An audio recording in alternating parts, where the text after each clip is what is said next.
Welcome to the Wife Stories YouTube channel. New video every day, and don't forget to subscribe. Here we go. Alex was engrossed in analyzing new test data, a tedious task that formed the core of his team's efforts on the test vehicle over the past month. Reluctantly, he delved into correlating and tabulating the information for further analysis. His concentration was interrupted by the chirping of his phone, indicating a new text message. Glancing at the screen, he noted the notification but paid no attention to the sender's name.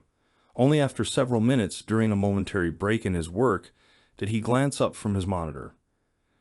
Curiosity piqued, he reached for his phone and inspected the notification. The number wasn't saved in his contacts, and though the area code was local, it didn't ring a bell. Initially tempted to dismiss it as spam, he hesitated, considering the possibility that it might be from a teammate whose number he hadn't yet saved. He clicked on the text, and a message appeared on the screen. At first, he was confused. Who could have sent him this image? But there was an intimate photo on his phone. He read the message, "Look carefully, you still have time." Bradley, 6 p.m. He reread it again. He thought about it for a moment and chuckled slightly. It wasn't often they got the wrong number to send pictures like that. He was about to delete the message when he looked at the photo again, and his heart nearly stopped. One detail in the photograph struck him. There was a mole on the left leg of the girl in the picture.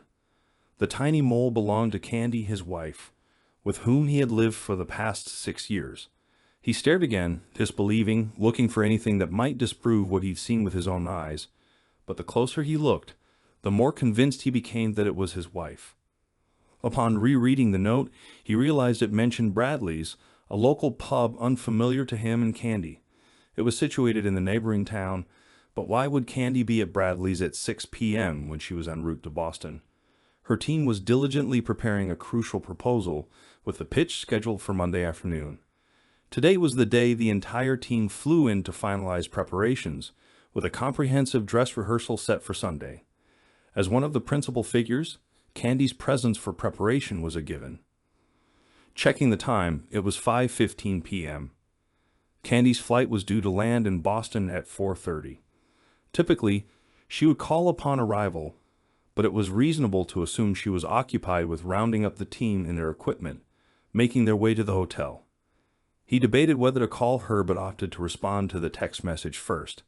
His reply wasn't particularly inventive. "Who is this? How did you obtain this photo? Am I expected to meet you at Bradley's?" As he packed up for the day, he made a decision. He would go to Bradley's. He needed answers, and he was determined to get them one way or another. He sent a casual text to Candy. "How was the flight? I'm heading out for a bite. Give a call when you're free." His aim was to maintain a relaxed demeanor while attempting to gather more information. As he strolled towards his car, anticipating a response from Candy, his phone chimed once more. Assuming it was Candy, he swiftly checked his phone, only to find it was a reply from the mysterious sender. "I'll be there, but I'm sure you will find someone more interesting than me there." His mind began to race. Opening the Maps app on his phone, he quickened his pace towards his car. Bradley's was a 30-minute drive away, and it was already 5:40. He calculated that he would arrive shortly after 6 p.m. Uncertain of the significance of timing, he opted to head directly to Bradley's, hoping to be punctual for whoever the sender implied he would find interesting. During the ride, his phone chirped once more. This time, it was a message from Candy. "Crazy time with the team. Call you later before bed. Love you." He didn't dwell on it, knowing they would catch up later. His focus was now on the impending meeting at Bradley's and unraveling how the sender acquired such intimate knowledge about his wife. His heart raced as he pulled into the parking lot at 6:12. The sender hadn't provided any clues about who he was supposed to meet, leading him to assume that the individual must know him and would initiate contact. However, it was the cryptic mention of someone more interesting being present that heightened his apprehension.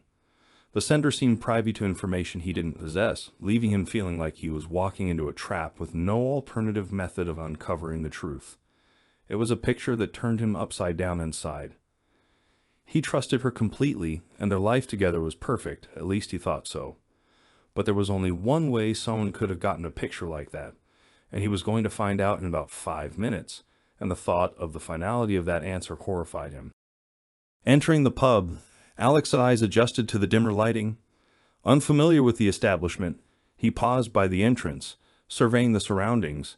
A spacious dining area lay ahead, while a bar was situated to his left. Opting for the bar, he settled onto a stool at the end. The bartender, just finishing an order for a well-dressed patron, approached Alex to take his order. Requesting a draft, Alex glanced back towards the dining area. His attention was drawn to a man who had just taken his drink order and was now crossing the room towards a table filled with jovial individuals. It was then that he noticed what the mysterious texter had hinted at. Seated at the table, receiving a drink from the well-dressed man, was Candy, adorned in her little black dress and pearls, radiating confidence and charm. Acting on autopilot, Alex rose from his seat and made his way towards the table where Candy sat. As he approached, Candy's expression shifted from a warm smile to one of wide-eyed fear. Unperturbed, Alex continued his advance. When he reached the table, he seized a handful of the well-dressed man's hair with his left hand, yanking him forcefully backward. The man, losing his balance and spilling his drinks, stumbled backward, emitting cries of pain. As Alex pulled him past, he released his grip and prepared to deliver a punch with his right hand, only to find the man tumbling out of reach, landing on the floor in a disheveled heap. Recognizing him, Alex issued a stern command. "Don't get up, Ben. I mean it." Ben, previously well-dressed but now soaked in drink and crumpled on the floor, nodded silently, making no attempt to rise or speak. Alex glanced back at Candy, noting the sudden hush that had fallen over the table. Recognizing familiar faces among the group, all part of Candy's team, he couldn't help but muse. I guess team loyalty outweighs infidelity. Yet, amidst the silent crowd, he sensed one person who had chosen to divulge the truth to him. Briefly considering identifying this individual, he swiftly dismissed the notion as futile. "I'm going home. If there's any hope of salvaging our marriage, you'll come with me now," he declared, his gaze fixed on Candy. She nodded in response, beginning to rise, but he raised his hand to forestall her. "Give me a moment before you follow," he added before turning to leave. Before departing, he directed his attention to Leona Wilson, seated beside Vicky Thornton. "Leona, does Zach believe you're in Boston too?" "Vicky, is Maria under the same impression?" Their silence spoke volumes, unable to meet his gaze or answer his probing inquiry. The journey home passed in a blur, Alex finding himself in his driveway before fully registering his surroundings.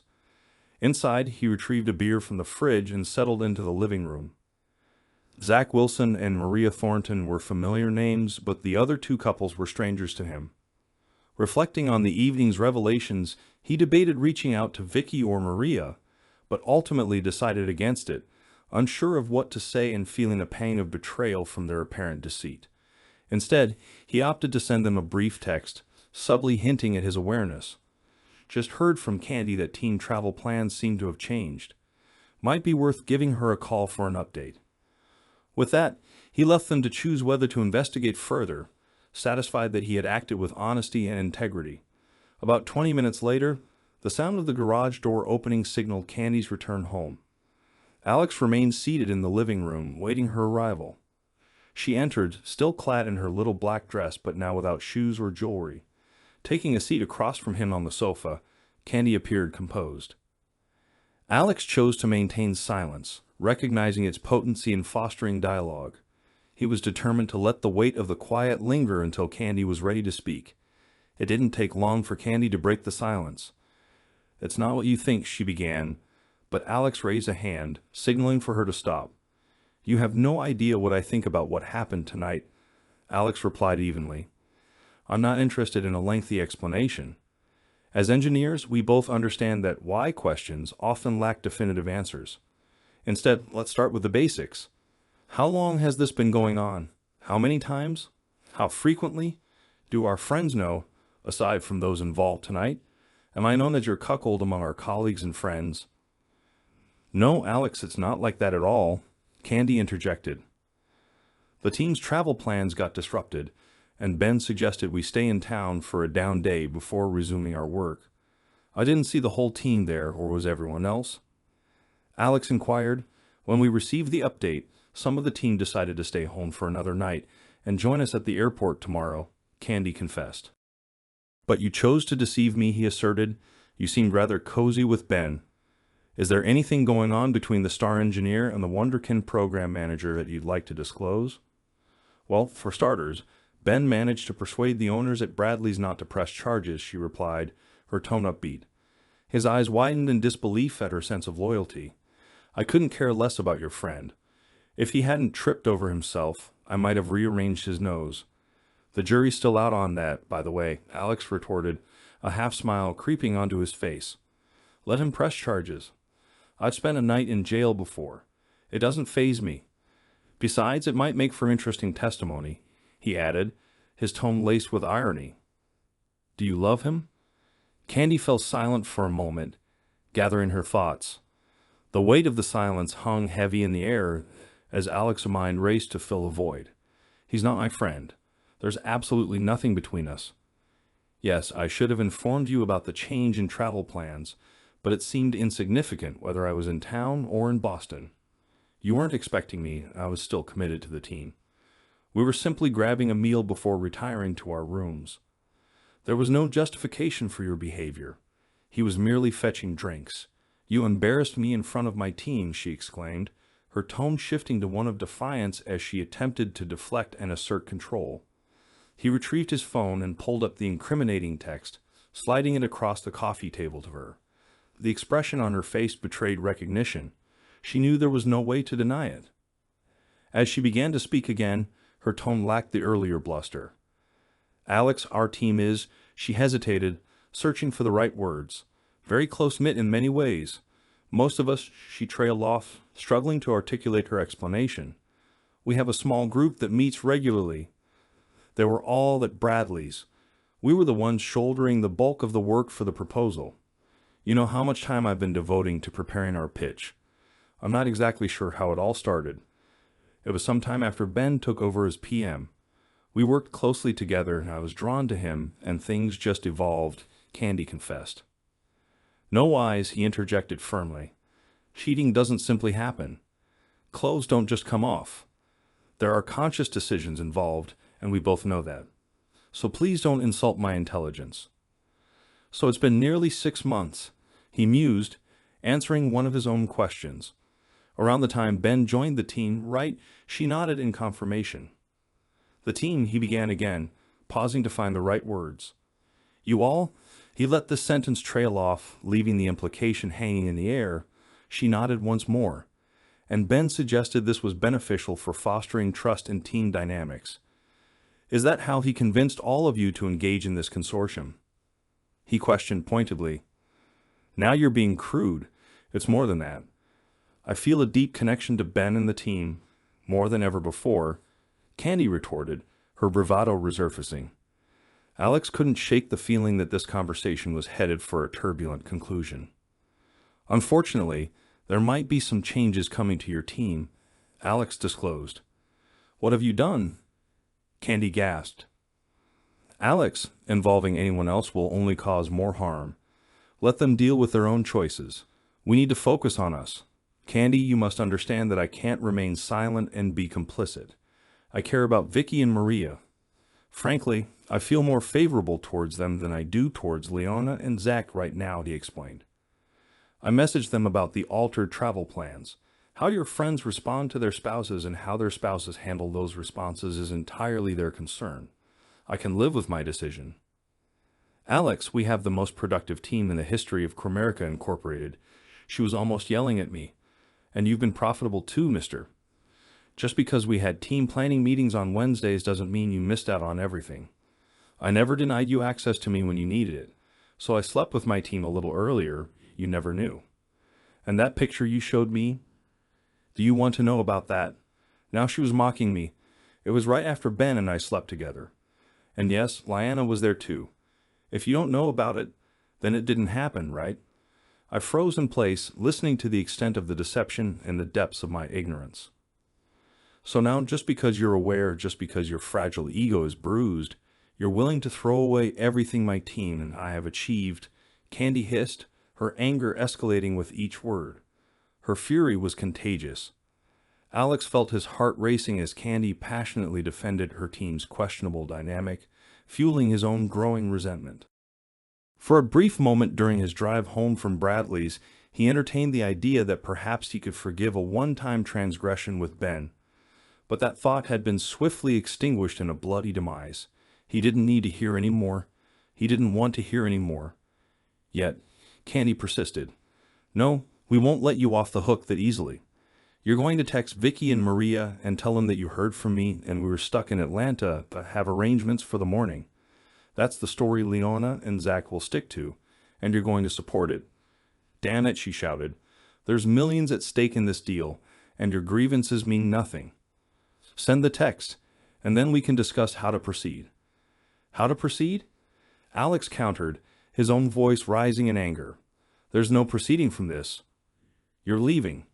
Now you and your twisted team and your ringleader Ben can carry on however you please. We're finished. I'll contact a lawyer this week to get the ball rolling. It's a straightforward 50-50 split. You keep your retirement and I'll keep mine," Alex declared. "But go. You have reservations in town. Use them. Head off to Boston and notch up another victory for you and your team." "Alex, please send those texts," Candy implored, her voice softer and more pleading. "If we lose Lyanna or Zach before the presentation, the company stands to lose millions. We could miss out on tens, maybe hundreds of thousands in commissions and bonuses. Just imagine all the places we could travel together with that kind of money. Just you and me. Forget about this and take me back. Please, Alex, don't let some insignificant fling derail our future. Ben says I'm on the fast track to executive status. All I have to do is maintain our level of productivity for a few more years. Don't you want that for me? For us?" she pleaded. "Candy, just go." Alex managed to utter before he was struck hard in the back, knocking the wind out of him as he collapsed to the floor with a knee pressed into his back. "Don't hurt him." "Too badly," Candy instructed. "So the jury's still out on breaking my nose, huh?" Ben taunted, leaning down to get in Alex's face as he lay pinned on the floor. Candy must have a transmitter, Alex thought bitterly. So now I know whose team she's playing for. We'll see whose nose gets broken, Ben smirked. "Take his phone and send those texts for him. We don't have time for this nonsense." Someone pulled him up from the floor, but it was evident that only one person was responsible. Alex deliberately feigned injury, forcing his captor to exert considerable effort in lifting him. This provided him with crucial information. His assailant was evidently an office type, weak and wheezing as he struggled to hoist Alex to his feet. As Alex regained his breath after being blindsided, he focused on regaining his composure and strategizing his next move. Unlike Ben and his team of polished salespeople, Alex's team operated in the field alongside the 160th Special Operations Aviation Regiment, SOAR, out of Fort Campbell, TLI. While his group of engineers might not have matched the elite status of the 160th, they had earned respect by working closely with the crews during test missions. They were invited to participate in physically demanding training sessions under the guidance of seasoned professionals flown in specifically for the purpose. If these men showed up, it usually meant trouble for someone and not the kind one walked away from. Alex and his team developed specialized equipment to facilitate insertion and extraction in high-risk environments. They took pride in knowing their modifications played a vital role in mission success and the safe return of everyone involved. Among the 160th crew, the most respected figure was Master Surgeon, MSGT, Terry Baker.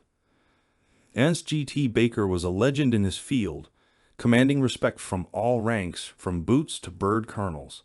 He was renowned for his unwavering commitment to ensuring the safety of his men and had earned his reputation during a mission in Colombia. During an ambush by the Fair Sea, MSGT Baker instructed a young lieutenant to stick close. When the LT was injured in the firefight, the medic pronounced him dead.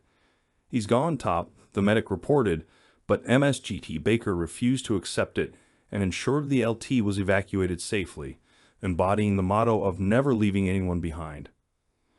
Baker knelt down and lifted him into a fireman's carry. "He's gone, Top," the medic reiterated.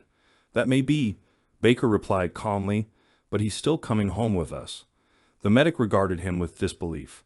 With more than 5 kilometers to trek back to the LZ through dense forest, their odds of returning unscathed were slim. Carrying a deceased comrade only compounded their challenges. But MSGT seemed to read the medic's thoughts. "I'd do the same for you, Zach," he reassured the medic. "Stay close in case I need you." What ensued would become the stuff of legend. Upon their return to the base, the doctor met them as the helicopter touched down. The medic informed the doctor that the lieutenant had succumbed to his injuries. The doctor nodded in understanding and retrieved a pen light from his pocket. The medic watched in astonishment as the supposedly deceased lieutenant's pupils contracted under the harsh beam of the pen light. "Care to revise your diagnosis, doctor?" The doc asked the medic as they hurried the miraculously revived lieutenant into surgery. Baker was one of those timeless individuals seemingly immune to the passage of time. He spoke sparingly, but his words carried weight, commanding attention from all. He was a relic of a bygone era in stark contrast to the prevailing ethos of disposability. Handcrafted and irreplaceable, he took a particular interest in Alex and his team. During the downtime between missions, the MSGT expressed his gratitude by imparting basic yet effective hand-to-hand defensive techniques to Alex and his team. "I understand that the biggest threat you're likely to encounter is a jammed copier or a nasty paper cut. But if you remain in this line of work, you may find yourself traveling to some colorful places," MSG Baker explained to the group. "So if you happen to encounter one of the locals, you'll have something useful to fall back on. Let's just hope a paper cut is the scariest thing you'll ever face." As Alex regained control of his breathing, he allowed himself to slump back into the grasp of his captor, feigning restraint. He recalled the fighting techniques taught by MSGT Baker. "There may be situations where you feel helpless and all you can do is endure the beating," the MSGT had advised. "But remember, even when you're on the receiving end, you can still fight back. You just need to outsmart your attacker." With this lesson in mind, Alex leaned back into his captor, appearing to passively resist, gradually wearing down the lone man's strength. "Give me the phone," Alex, Ben said, looking him straight in the eye. "Look, now you know I slept with your wife." "Alex, me and all the guys on the team have done it probably more times than you. Forget the macho thing, Alex. You're just another wussy nerd. Do as we ask and maybe you can get Candy back when the team stops using her." Alex remained silent as Ben took pleasure in humiliating him, coercing him to comply with his demands. "Where is it, Alex?" Ben demanded, spotting the outline of the phone in Alex's shirt pocket. "Ah, there it is," he remarked, reaching for it with his right hand. In a swift move, Alex drove his right heel back, connecting with his captor's shin, and then dragging it down until it collided with his Gucci loafer-clad toes. Flexing his arms, Alex broke free from Ben's grip, causing him to yelp in pain and collapse under the weight of his injured leg. Ben's eyes widened in recognition as Alex executed the move taught by the MSGT. With precision, Alex thrust his right arm straight out, rolling his shoulder as he drove his curled fist into the center of Ben's face with maximum force. The sound of breaking bone echoed as blood gushed from Ben's nose, sending him crashing to the floor. Turning to face his assailant, Alex discovered it was Zach lying on the ground, holding his injured leg and whimpering. "I think you broke my foot," Zach complained. Alex responded by stomping down hard on his foot, eliciting a scream of agony. "That should remove all doubt," Alex retorted. Returning his attention to Ben, who was now on the floor, Alex observed him struggling to his knees with both hands covering his injured face. Leaning close, Alex whispered in his ear, "Looks like your nose took the hit, Ben. I'm just not willing to take one for the team," before delivering a final blow to his temple, rendering Ben unconscious. With his adrenaline surging and his breaths ragged, Alex scanned the living room for Candy. Suddenly, he felt a jarring impact to the middle of his back and the base of his neck, sending him down to one knee. Swiftly, he spun to confront the new threat, only to find Candy wielding a cast-iron skillet. Her swing missed its mark, delivering only a glancing blow to Alex. Rising to his feet, he roughly wrested the pan from her hand. "Alex, we can still make it work," Candy pleaded. "Think of all the money you'll be throwing away. I'll put an end to all the cheating." I'll stop them, I promise. It'll just be you and me like old times, Alex. As he rubbed the back of his head with his left hand, Alex looked at Candy, stunned by how quickly she shifted from one demeanor to another. He couldn't help but think of the alien in John Carpenter's The Thing, shape-shifting in response to each new challenge. A wry smile crossed his lips at the comparison. Mistaking his smile for agreement, Candy moved in to embrace Alex. Reacting swiftly, he dropped his left hand from his neck to hold her back. Then, after a moment's consideration, he brought his right hand up and delivered a sharp blow to her nose, not enough to render her unconscious, but sufficient to break bone. Candy cried out in pain and slumped to the floor. "Doesn't it hurt like hell?" Alex inquired, observing Candy's teary eyes, her impaired vision, and the blood staining her face. Eyes all teared up, can't see, can't breathe, blood all over, works every time. "Why did you hit me?" Candy cried out. "Because I could," he retorted, his phone still recording. Not all of the situation was in his favor, but he believed he had enough to justify his actions. Recalling the advice of the MSGT, Alex surveyed the room. "Make up your mind when you can act and don't move until it's right. But once you do, commit everything and don't stop until there ain't no one moving but you." Apart from Zach whimpering in the corner and Candy struggling to stem the flow of blood from her nose, he was the only one in motion. "You saved another one, Top," he thought. "Doesn't seem like you, lover boy, and Mr. Zach will be in any condition to pitch on Monday." "Tough luck missing out on all those millions and big bonuses," Alex remarked. "Oh well, I wonder what Nate's going to say when he finds out." Although he intended to call 911, he hesitated. He knew involving the police would limit his opportunity to question Candy. Moving toward her, he knelt beside her as she pressed a dish towel to her face. "Pinch the bridge of your nose with your thumb and index finger.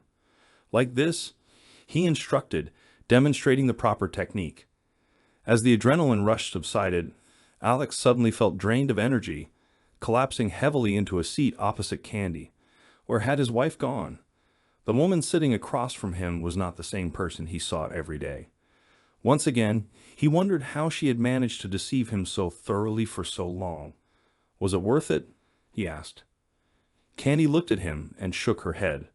"It could have been," she said. "If you had just gone along, we were so close. After Monday, I would have been on my way to the executive suites. This will set me back. I can fix it, but it will set me back." "So that's all you had in mind?" Becoming a VP, Alex said. "What about us? The cheating, the lying, would that just continue?" "Alex, you're so naive," Candy replied. "Ben knew that. He told me your black and white ethics and Boy Scout views would hold me back if I let them. He said I had to break out of your control and be my own woman if I wanted to be a success." "Did he tell you that before or after he made you a maintenance person on the team?" Alex asked. "As if you knew the half of it," she spat. "Oh, I tried to be the good girl engineer and do all those things that you said would enhance my career. Do you want to know what really works?" Alex remained silent, his phone still recording. "Well, I'll tell you, my loving husband, all those things you told me weren't working. I was busting my butt making sure all my assignments were on time and budget, and all that got me was a few little girls. It wasn't until Leona took me aside that I learned what a woman really needed to do to get ahead. Believe me, a bet on the way to the top works, and it's much easier and more fun." "So this has been going on even before Ben showed up?" Alex asked. "Oh, for a smart engineer, you can be awfully slow sometimes, Alex," she said. "It was at the Christmas party the next year after I joined Cromerica that I served Nate for the first time and never looked back." "Wait, you're sleeping with the boss too?" "Nate? Nate Vandell?" Alex asked incredulously. "Yes, Alex, Nate, Ben, Zach, anyone on the team that could help me with my career. Even now you think you have it all figured out. We told Nate where we were going when we headed over here. Right now, he's getting the rest of the team rounded up. They'll be given a cover story about our absence. They'll have to make the pitch without us, but I think the extra effort we put in with their purchasing managers will pay off." "Do I really want to hear this?" he thought. "Oh, what the hell, why not?" Alex prodded. "You always were a go-getter, Candy. It was so easy." "I don't even want to call it an effort," she laughed. It was so easy at the bidders conference with the men that we had to get more creative with Molly, the token woman on the selection committee. Funny how I can even seduce a woman, but I had to involve old man Ben to do it. She was situationally bi-curious. And given the promises that we'd start working together after the contract was finalized, yeah, we got a selection committee. Why all this then?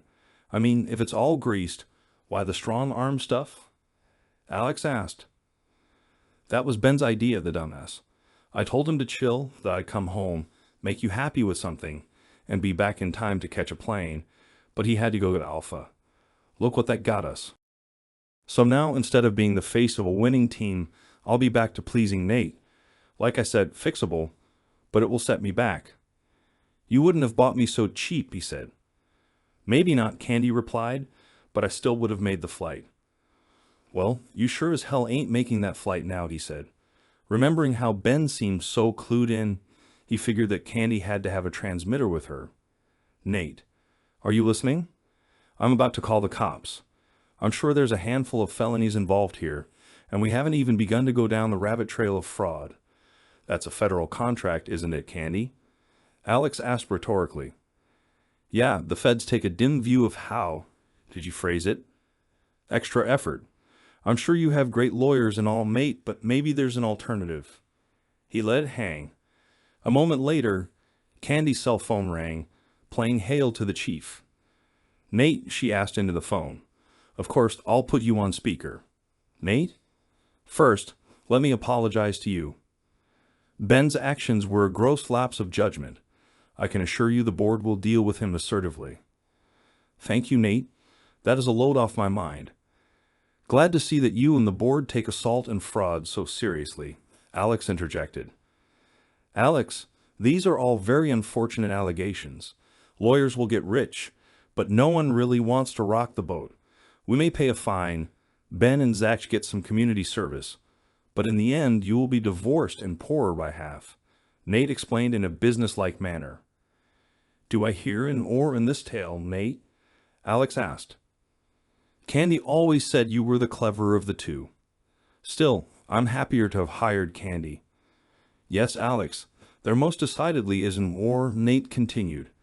Alex, we, Cromerica, have displaced you in your wife's affections, and when you found out about this and questioned it, you were treated in a most shabby manner. Most shabby. Shocking, Alex interjected. Alex, Nate continued in lieu of calling the cops, as you put it. Suppose instead that we could come to an agreement. I just sent a snap to Candy's phone. Well, not me, one of my tech boys here. They tell me that they disappear after viewing. Have a peek. Perhaps that might restore some goodwill. Candy opened the snap and turned the phone to Alex. He saw the words Bank of Grand Cayman and a number. A very large number. And when would that be deposited? Alex asked. It's already there, Alex. You have an email with the account number. This has been a very bad day for you, Alex. This may be a hard decision for you to make, and I don't discount the emotion. Candy is a very desirable woman. Be that as it may, however, one can't take emotion to the bank, can one? Nate agreed, affecting an upper crust, clipped manner of speech. Cromerica will cover the costs of your divorce. You can never reconcile. I think we'd all recognize that. Candy will file. She will ask for her personal belongings and her retirement. He contemplated for a moment before responding. On one hand, he could stand on principle and expose the whole sordid mess, letting the chips fall where they may. On the other hand, he could simply walk away. Nate had just given him 5 million reasons to do just that. Does Cromerica have a medical staff, Nate? Alex inquired. Ah, yes, Alex, I believe we have some physicians on retainer, Nate replied. Good that Alex said, you better load a few into a limo and send them over here to pick up your team. We are in agreement then, Nate asked. Candy who? Alex retorted. Precisely, Nate agreed. Are we done, Alex? Nate asked. Goodbye, Nate, Alex said, ending the call. Alex put away his phone and turned off the recording app before slipping it back into his pocket. I knew you would see our way, Alex. We can still be friends, friends with benefits. When this is all over, Candy suggested, attempting to summon what she thought was her most winning smile. However, even her incandescent smile couldn't reverse the effects of her ruined nose.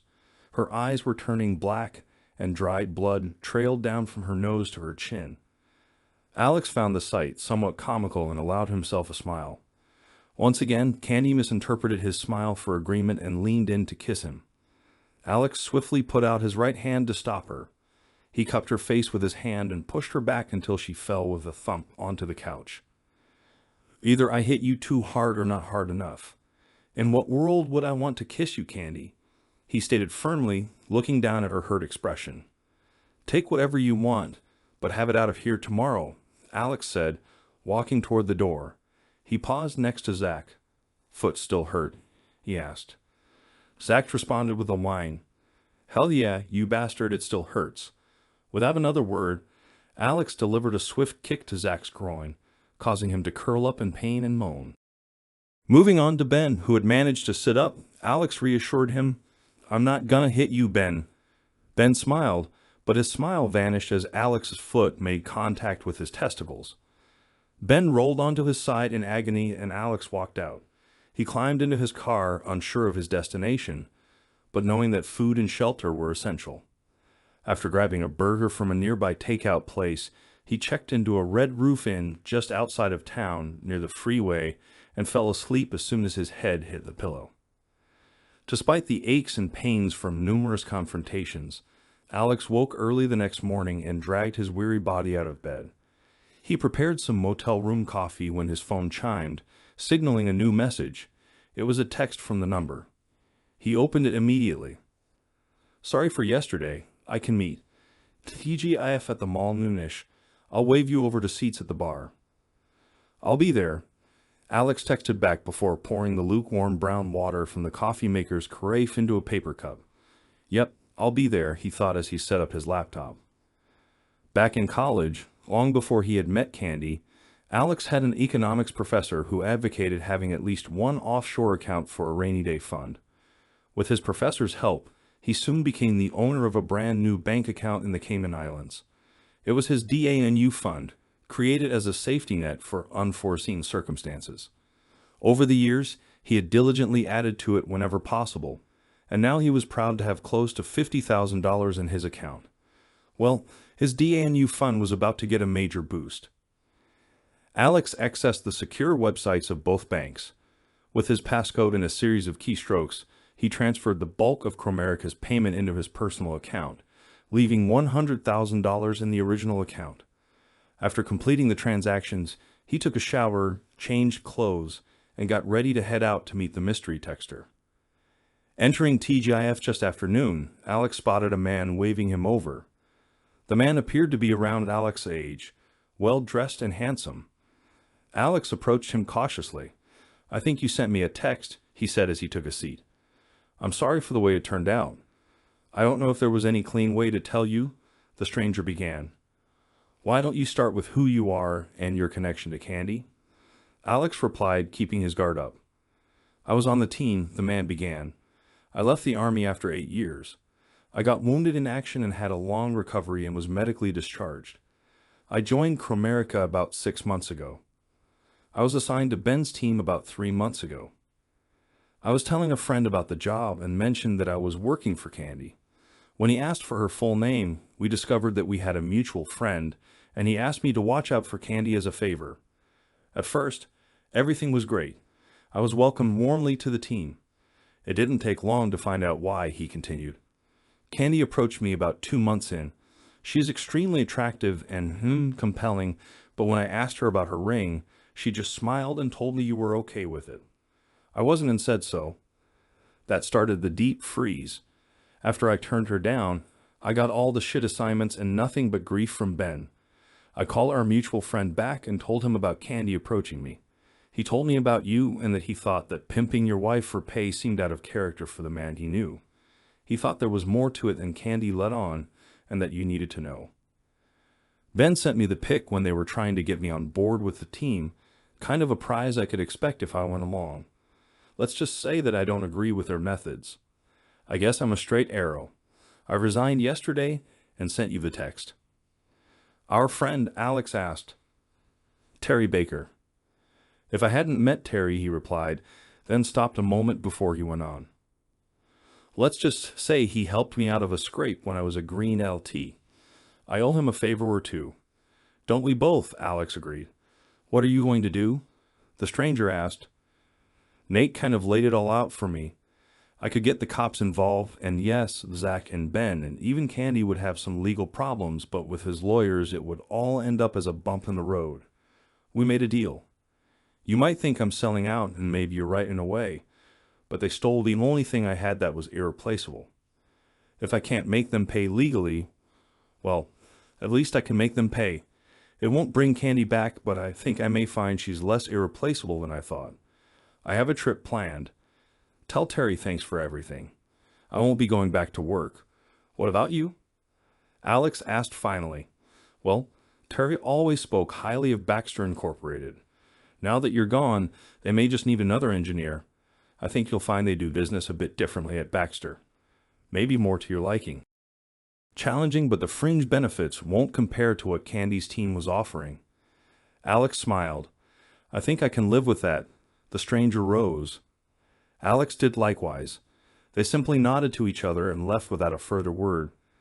On Monday, Alex had just checked in for his flight to Costa Rica. Tamarindo will be a nice place to decompress for a while, he thought. He was making his way towards security and saw a mailbox just up ahead. He reached into his pocket and pulled out an envelope addressed to the DOJ, Washington, D.C. Inside was a thumb drive of the recording. They might be interested. Who knows?